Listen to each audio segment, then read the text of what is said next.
Hello दोस्तों, कैसे हैं आप। तब मेरी उम्र लगभग 10 से 12 साल रही होगी।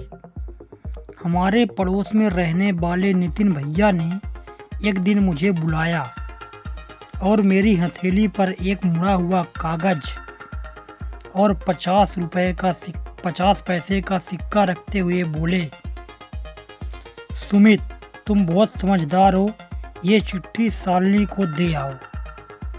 कोई गलती नहीं होनी चाहिए और ध्यान रहे किसी को भी मत बताना, यहाँ तक कि उसकी बहन आरती को भी नहीं। मैंने बिना कुछ बताए सिर हिला दिया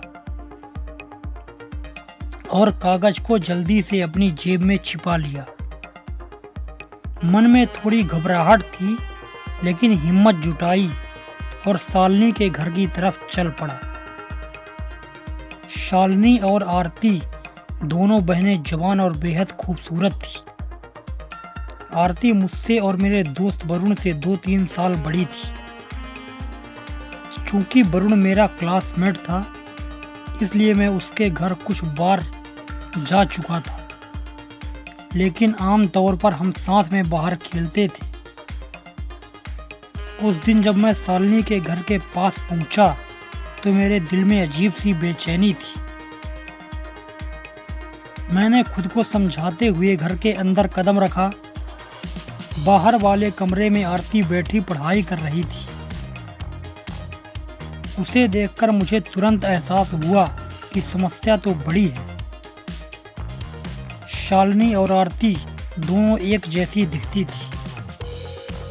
अब मैं कैसे पहचानूं कि शालिनी कौन है।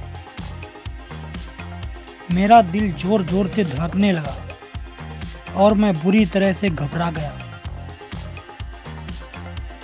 किसी तरह हिम्मत जुटाकर मैंने कागज निकाला और बिना ज्यादा सोचे समझे आरती के सामने रखकर उल्टे पांव वहां से भाग निकला। दिल में डर था कि कहीं कुछ गलत ना हो जाए, पर फिर सोचा कि काम तो हो गया। 2 दिन बाद वरुण की बहन आरती मुझे घर के पास मिली। उसने भी एक मुड़ा हुआ कागज मेरी ओर बढ़ाते हुए धीरे से कहा, ये नितिन भैया को दे देना और किसी को मत बताना। मैंने चुपचाप कागज ले लिया और नितिन भैया के पास पहुंचा। जैसे ही मैंने उन्हें कागज थमाया, वह खुशी से उछल पड़े और मेरी हथेली पर 1 रुपए का नोट थमा दिया।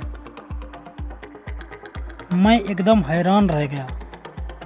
इतने छोटे से काम के बदले पूरा 1 रुपया।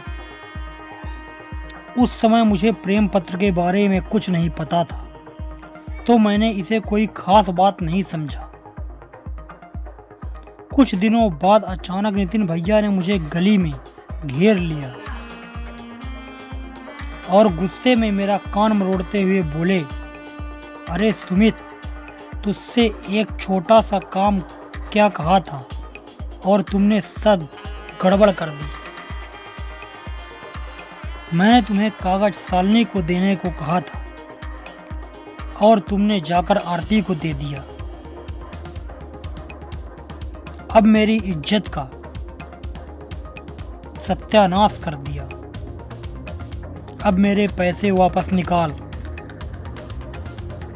तब मुझे समझ आया कि मैंने कितनी बड़ी गलती कर दी थी। दरअसल नितिन भैया ने एक दिन बाजार में शालिनी का रास्ता रोककर उससे कुछ कहने की कोशिश की थी, लेकिन उसे ना सिर्फ जवाब मिला, बल्कि शालिनी ने गुस्से में उन्हें थप्पड़ भी जड़ दिया था। मुझे यह समझने में थोड़ा वक्त लगा, लेकिन जब सच्चाई सामने आई तो मैं अपनी हंसी रोक नहीं पाया। नितिन भैया की मजनूगिरी ने उनकी इज्जत को भरी बाजार में मिट्टी मिला दिया था और मेरी गलती ने उनका दिल तोड़ने का काम पूरा कर दिया था। तो दोस्तों कहानी कैसी लगी मेरी कमेंट करके हमें ज़रूर बताएं। अगर वीडियो पसंद आया है तो वीडियो को लाइक कर दें, चैनल को सब्सक्राइब कर दें ताकि मेरी हर वीडियो आप तक पहुंचती रहे। शादर धन्यवाद।